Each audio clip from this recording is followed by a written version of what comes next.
My name is Benjamin Day. And I am Jillian Mason. And this is Medicare for All, the podcast for everybody who needs healthcare. Jillian, welcome back from vacation. I hope your reentry wasn't as traumatic as my reentry to work life from vacation. I mean, when is it not traumatic then? When is it not traumatic? Well, we threw you immediately into the podcast your first day back.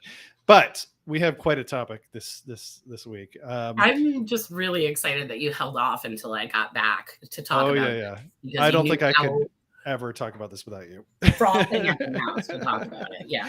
Yeah. So today we are checking in on the ongoing Pennsylvania Senate race, where Medicare for All, along with crudites, poop tweets, hydroxychloroquine, and Turkish nationalism, has become a hot button issue in the race. This race is like beyond interesting. It is really shading into the bizarre. A lot is obviously at stake here, since control over the Senate is going to be hotly contested this midterm election. And this is the most likely seat to flip from Republican to Democrat, at least at the moment. So the Democratic candidate is Lieutenant Governor John Fetterman, and he is running against none other than Dr. Mehmet Oz, who is really what we're here to talk about. Oz is like the instantly recognizable daytime talk show host from Oprah and the Dr. Oz show. He is the Trump-endorsed candidate for the GOP, and he's been producing attack ads going after Fetterman's alleged support for socialized medicine. Apparently the phrase never gets old after whatever, since the 1950s.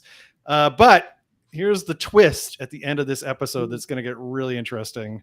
When we kind of dug deep into Dr. Oz's own healthcare plan, we came away with some very interesting and uncomfortable conclusions. How was that for a teaser? So what the hell is going on over in Pennsylvania, Jillian, and why do we even care about this? I love that the dramatic reveal we're pitching is uncomfortable truths. Uncomfortable truths.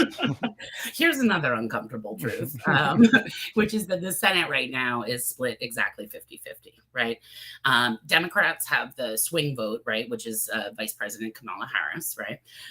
But this has basically just ruined everything, from healthcare to the environment to every single effort that anyone has tried to pass in the past year or so, because it basically just let Joe Manchin and Kristen Sinema hold the entire country hostage. So any contested Senate seat is like a really big deal right now, because it could mean tipping the balance in that legislative body. I remember that hostage taking vividly. I don't, because I've blocked it out of my mind. Oh, smarter move. Yeah, right. So, you may have some repressed memories about what the Senate's been doing, and this could change that. So basically, this race was sort of like a toss-up initially, people thought, but then in a surprise move, because he's full of surprise moves, Donald Trump endorsed Dr. Oz in the Republican primary, which allowed him to beat the quote-unquote legit establishment candidate, who was the hedge fund executive, David McCormick. This was surprising because David McCormick actually has a lot of ties to the Trump circle, including Hope Hicks, which is one of Trump's former aides. Yeah, but Mitch McConnell was not happy with this endorsement. He grumbled about it. What was the quote? Candidate character matters in Senate races. Low quality candidates. Yeah. So basically, as of the point that we're actually recording this, every single poll shows that his opponent, John Fetterman, is actually up with a sizable lead, and that lead keeps growing. Different polls have it anywhere between like 5 and 18%. So the stakes are high, right? Which is important. That's a good reason to care. But we also care because these two candidates have been going after each other's healthcare platforms, which, after we took a very close look, are actually not that far apart. We ruined the teaser. Anyway, but so, all right. So let's backtrack for a second, because, Dr. Oz is like in my mind, one of the most recognizable public physicians in sure. the country, right? But along with Sanjay Gupta, maybe his only competitor. Sure, absolutely. I love Vivek Murthy. Shout out to Vivek. Who was our Attorney General. No, not Attorney General. I'm sorry. Surgeon General. There you go. He's the other general. So yeah, but okay. So for people who are not necessarily fans of public physicians, maybe people who don't watch a lot of daytime television or click on a lot of clickbait articles, what are they like? What are they missing about Dr. Oz? What is it that what is Dr. Oz all about in the Dr. Oz show? Well, you asked the right daytime television specialist. No, Thank you. Kidding. I actually work. I promise you, I actually work at this job. But through lots of research of our podcast team and myself, I can't wait to tell you, because the Dr. Oz show, if you've never watched it, it's basically provides like general health and lifestyle advice. It's like a health themed, and they obviously promote products that will allegedly support your health as well. And you can kind of guess that's where they get a lot of their money from, kickbacks from the product producers. But as it turns out, his advice is very bad. Back in 2014, a team of medical researchers at the University of Alberta actually analyzed how many of the recommendations made on the Dr. Oz show were supported by evidence. Bad news, less than half of them were supported by evidence. They found out that there was evidence or some like minimal evidence supporting about 46% of his recommendations. There was evidence contradicting his recommendations 15% of the time. So those are the really bad ones. And then there was no evidence for about 39% of his recommendations. Man. Not a great track record. Also, 2014 really is evidence that important in medicine? For doctors, I don't know. I mean, who cares? It's the age of Trump. Do we care about such things anymore? It's really important that you feel good about your decision, not that it works. So that same year, 2014, rough year for Dr. Oz. He was dragged before a Senate hearing looking at false and deceptive advertising for weight loss products. This is getting us back to the amazing fat episode that you did with Jordan while I was gone. And Senator Claire McCaskill basically called him out, said, why are you advocating for products that you basically know there's no evidence to support that they work?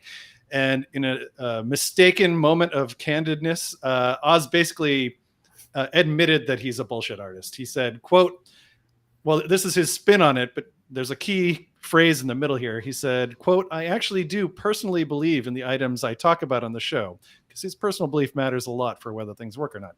He said, I passionately study them. I don't know what that means.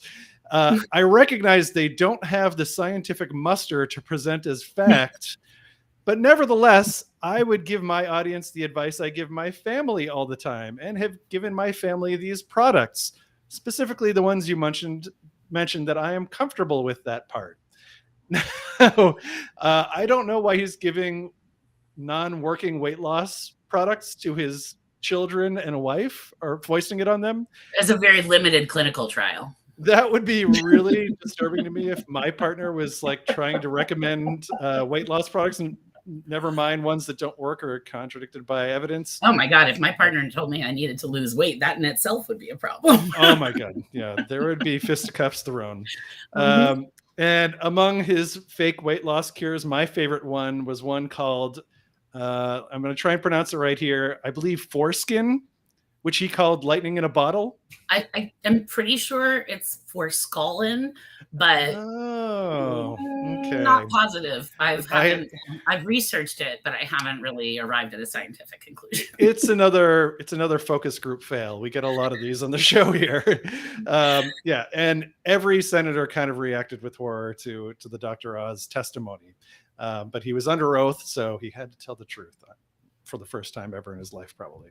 So in addition to the diet pills, he has promoted just a lot of wild shit over the years on his show. He's promoted the idea that there are deadly levels of arsenic in apple juice. Mm-hmm. The claim that most olive oil is fake. That's my favorite. What does he think it's made out of? He actually got sued by the state of Georgia for that, by the way. As he should, and the country of Italy, I would think. Big olive. Oh, for the apple. Okay, that makes more sense. And he's also promoted the concept of reparative therapy to repair gay people. Really, really evil shit. Yeah. So, I mean, like, that's actually a good transition, right? Because that's where it goes from comedic to evil, right? And it was pretty bad to start with. Yeah. Well, no, it's true. Comedy, tragedy, fine line, right? Mm-hmm. So, all right. So at that point, though, he started to get real Trumpy in a really Trumpy way. And so, we know that he's been looking at a political career since like as far back as 2009. But he first really got involved with politics when he became deeply enmeshed with the Trump campaign and then the Trump administration. Yeah, right. Which is our favorite. They're kind of a match made in heaven when you think about it. Like, they are. Distant relationship to the truth, evidence, whatever. Ego, no compunctions about deceiving people. Exactly. Yep. Yeah. Snake oil salesman. And so this is actually right. So his greatest contribution to the whole Trump zeitgeist, right, as far as we know yet, but I mean the January 6th committee it's not finished. But we know for sure that he played this like major role in pushing the Trump administration to grant the emergency use authorization for hydroxychloroquine. Oh my God. You'll recall that's like the fake dangerous. I vaguely remember that early phase in the pandemic. Yes. Yeah, it was really fucked up, and it was the most fucked up thing about it is that he was actually successful, Ben. He actually managed to persuade the FDA to grant this controversial emergency use authorization, which meant that people could prescribe it. And I know some of you are sitting in, solidly blue states. You're hanging out in San Francisco or Boston or New York, and hydroxychloroquine is like a joke to you. But I live in Texas, and so I actually have friends who were prescribed hydroxychloroquine by doctors for COVID, and that was totally allowed by the Texas Medical Association. Oh my God. So I mean, these, even though it's, even though we're laughing, right, which we should continue to do because otherwise we would weep. Right. It's like this actually, got prescribed to people. Yeah. Real life impacts. Dr. Oz's advice. But anyway, 3 months later, the FDA was forced to actually reverse the authorization decision because that was fast. The studies, evidence, right? Yeah, showed that the drug was actually not only ineffective but potentially harmful. But the Trump administration, of course, still mounted that campaign to get more hydroxychloroquine authorized. And Dr. Oz was actually, at some point, he was going to run his own clinical trials of the drug, probably with his own family, as we know. Right. He personally believes in it. It doesn't matter. Right. Passion. He has passion. Right. Passionately researches it. So anyway, this brings us to the Pennsylvania Senate present race, day. Okay. Right? Yeah. So he decides to run for Senate. He's managed to fund his race, with his own big TV fortune, but also with his wife's money. His wife has a very well plot twist. Okay, but can I also just I have to interject this because this is wild. His wife is actually an anti-vaxxer. Which is why Dr. Oz's kids aren't vaccinated. Oh, well, Jillian, you don't need the vaccine when you can get treated with hydroxychloroquine afterwards. Oh my God. The medical advice that Ben offers on this show is not authorized by healthcare now. Oh my God. What a clusterfuck. So his kids aren't vaccinated, and the New Yorker asked him about it, and he was like, well, out here I'm Dr. Oz, but at home I'm just Mr. Oz. And this man thinks he's going to win an election. He can't even win an argument with his wife. Well, that might be a good sign for him. Maybe I do generally like men who lose arguments. Yeah. Well, he'll keep his marriage together. That's the good news. Oh my God. Yeah, I know. It's just so much. It's so much. You know, and then in addition to that, there's all sorts of wild shit like the, you know, yes, close ties to members of the Turkish nationalist movement, which is, of course, deeply involved in the denial of the Armenian genocide. And he, of course, refused to describe the Armenian genocide as a genocide. And then, you know, there are the poop tweets and the crudité. Wait, the what and the what? You can't tack that on to Armenian genocide. What happens? Sorry, not to minimize the Armenian genocide. Okay. It's a serious issue. But in addition to those beliefs, he also has a love of crudité, which came out in some of his more bizarre campaigning that he's done. You know, he went to the grocery store. He made a video of himself going to the grocery store and putting together a crudité platter, which, you know, ends up costing him, you know, $20, which he, of course, attributes to Biden. Oh, okay. I thought the crudité was going to help cure you for weight loss. also probably. Right. But it's just a moral tale that that Biden is a terrible person. Okay. But the reason John Fetterman is winning this race is because he's able to dunk on this guy, and so Right, like yeah. he totally he retweeted this video of the crudité shopping, and he was like, "In Pennsylvania, we call this a veggie platter." Yeah, straight up. I don't know. Anyway, all of this brings us to the very important question. Ben, how is Medicare for All featuring in this race? All right. So I've been a little bit confused about this. You know, I thought Fetterman was perhaps a Medicare for All supporter, given the He must have been listening to the ads.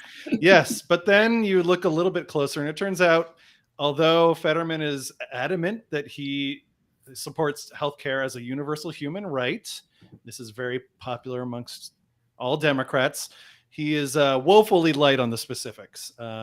He's just said, yeah, we've got to expand on healthcare access, whatever that looks like. But he has not signed on to Medicare for All, or as far as I can tell, any actual policy that would get us to that aspirational goal of universal healthcare. This is one of my least favorite Democrat ploys. It's like, oh yeah, we support universal healthcare, but not anything that would actually protect it as a right or get us there. Love that. And okay, so the despite the fact that, you know, Fetterman actually has this kind of milquetoast healthcare position, right? Dr. Oz has just gone wild, right? And he ran this amazing, which you should just watch it. Everyone should just go watch it now. Just pause link in the show podcast, notes. watch this ad. But it's like this attack ad, and it basically has a picture of John Fetterman, and it's like things popping out of his head. The tagline is like, now that John Fetterman claims to be recovering, let's pull back his hoodie and examine what's in his head. Okay. And in addition to what looks like kind of a nice bong. Well, at least it's a nice bong. And he is actually, that's one thing I will say for Fetterman. He has like been really, really good on talking about decriminalizing marijuana nationally. And I think that's really cool. Regardless, in addition to the bong that pops out of his head, AOC does, and she's holding a sign that says free healthcare for everyone. And a voiceover narrator is like saying at that same time, socialized medicine, look at these crazy ideas. And then Bernie Sanders pops out of the head, and he has a Medicare for All thought bubble, in addition to some other policies, which are also, of course, radically socialist. Sounds like real high production value. Astounding. Well, that sounds amazing. So Medicare for All is an issue in this race, despite neither candidate really advocating for Medicare for All. But here's where shit gets truly weird. So we were like, well, what's Dr. Oz's healthcare policy reform that he's, you know, contrasting with the Fetterman, you know, socialist takeover of your healthcare system? And this is also where the true conundrum of our episode, which we didn't expect we were going to end up here, came about.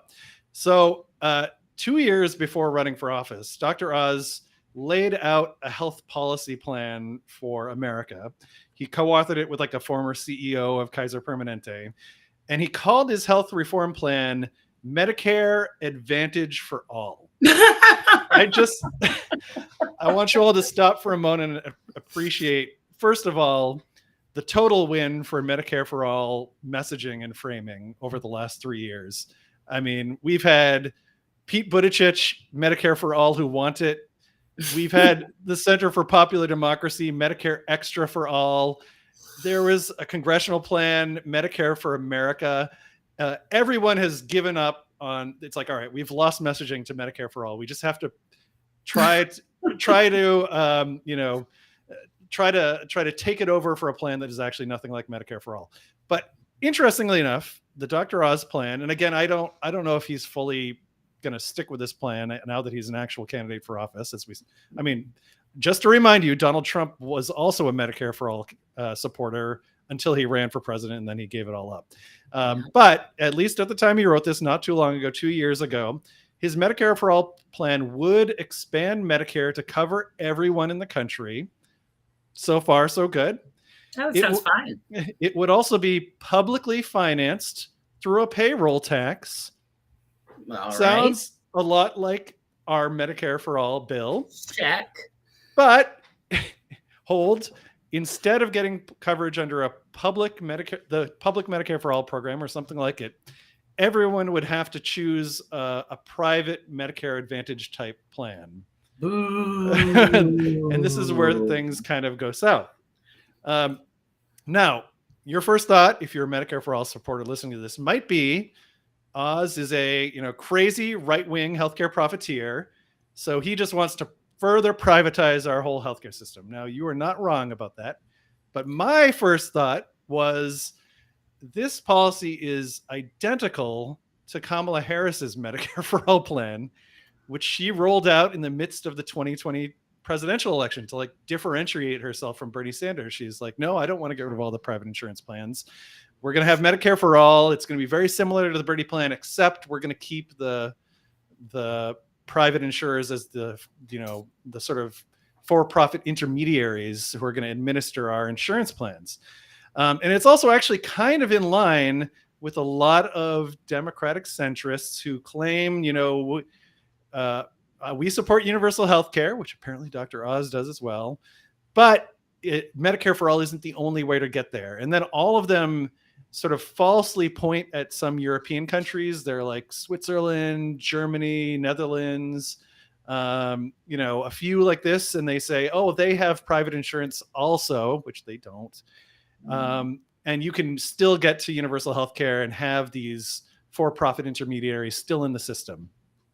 We can have our cake and make money off it too. Totally. Exactly the message. And this has become kind of in vogue among also Democratic public liberal thinkers like Paul Krugman and Ezra Klein. It's like, oh yeah, we'll just do the German, Swiss, whatever model, which is, and then they have a false sort of representation of what that model means. And they think you can get to universal healthcare without taking on the health insurance industry, basically.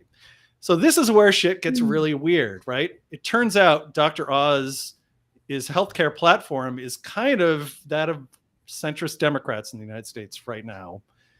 And maybe if we actually got a plan out of Fetterman, it would not look that different. If he's not supporting Medicare for All, but he supports universal health care, it's probably going to look something like this, right?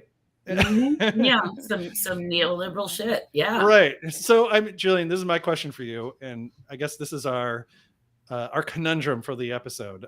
Dr. Oz is this kind of hilarious comedic figure, although I don't think he wants to be portrayed that way. But who does?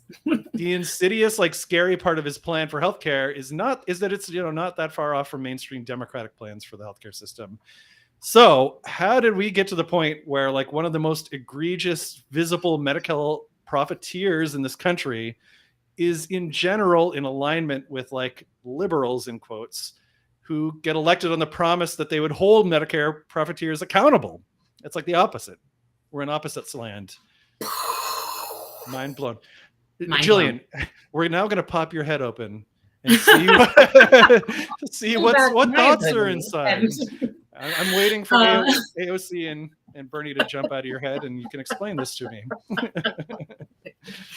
Well, okay, all right. I mean, like I guess it's obvious, right, how Dr. Oz like makes money off of this. I mean, he makes money off of like the medical industry at every level, right? Mhm. So he, from his like, the green coffee bean diet scheme, Okay. right, and the raspberry ketones, right? Right. He gets But kickbacks for all those products. Yeah. of course, yeah. Right. But also, right, he has, quote unquote legit investments as well. Mhm. And his wife and himself, they own up to $550,000 worth of stock in United Health Group, up to Ugh. 50,000 in CVS Health, which owns Okay. Aetna. And both United Health and Aetna, have been making big revenues. So Oz has been, reaping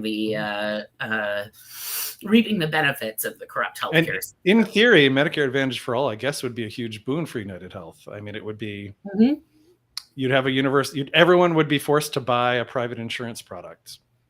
So Yeah, totally. So like, I even mean, better than the mandate, probably. Yeah.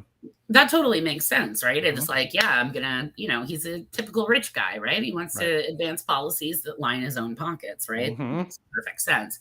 But the thing that I think we are just so reluctant to admit is that it also makes perfect sense that a lot of, your favorite Dems are problematic too, Mhm. because Mhm. they are also making money off of this industry. Usually it's not personal wealth, right? They're not amassing a huge fortune. They're too rich for sure, but they're not amassing a huge fortune. But Right.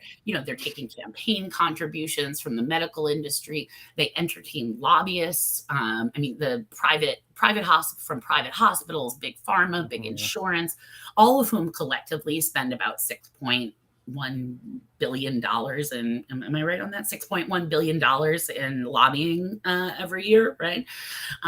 So basically, I mean, I think the thing that we have to sort of come to terms with is that it makes sense that Dr. Oz isn't challenging the industry, but it also makes sense why Democrats aren't challenging the industry. And am I wrong here, Ben? Do you think? No, no. I mean, we both kind of lived through the Romney Care, which was like the trial run for Obamacare in Massachusetts. And the whole premise of that reform, we got kind of more of a front row seat than we did for the Affordable Care Act. The whole premise of that reform was we're going to bring all the stakeholders together to a table. So that means, the patient advocates get like one organization, and then there's the Sure. pharmaceutical industry, and then there's the hospital industry, and then there's the insurance industry. And once you look at the table, it's quickly clear that actual patients don't have that much. And in reality, the patients should be the whole table, because we're the only ones who suffer and die or go bankrupt if the healthcare system is wrong. But this is how things work in Beacon Hill here in Massachusetts in the state legislature. You bring the stakeholders to the table, and then you kind of negotiate it. Everyone gets something they want. Most everyone doesn't get something that they don't want. But it was not a bad bill for the insurance industry. It was not a bad bill for the Mhm. hospital industry. It was basically, the agreement was, we're not going to touch cost control, because anything we do that cuts costs is going to hit the profits of the healthcare industry. And so we are just going to be kind of cowardly about this. And despite it being called Romney Care, it was passed by an all Democratic legislature, heavily Democratic House, heavily Democratic Senate. So they're like, yeah, we're not going to touch anything that's going to hurt the income of the healthcare industry. We're basically going to agree to spend more money to cover a little bit more healthcare for more people. And Yeah. that was the model, and that's the only model you can come away with if your political coalition is to bring together all the so-called stakeholders, which includes people profiting off the system.